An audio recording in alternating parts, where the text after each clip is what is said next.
На пат за Витлеем.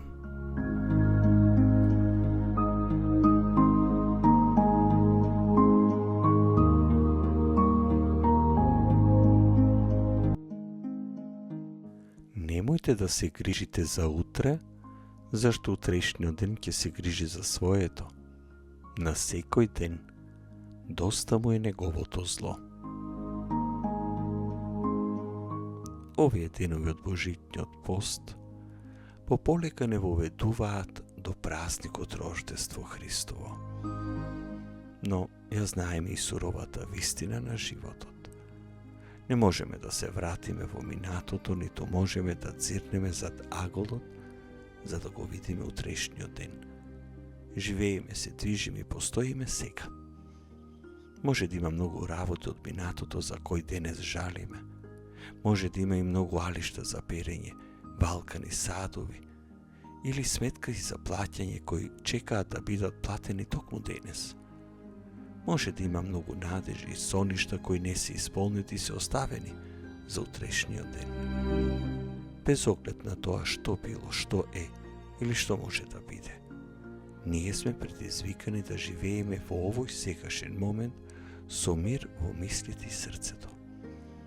Душата што е наврзана за нешто, колку и да е добро тоа, нема да ја достигне слободата за соединување со Бога.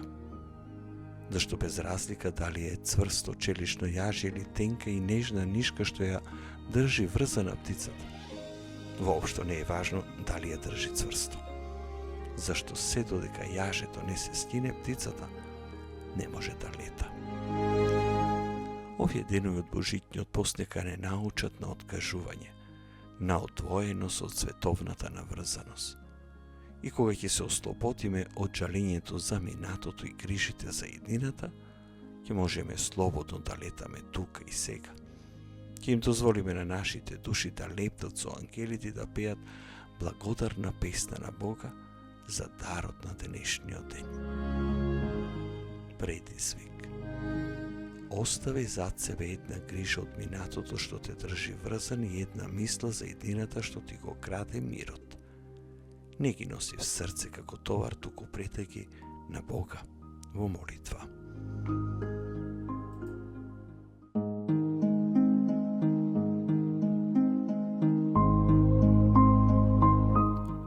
На пат за Витлеем.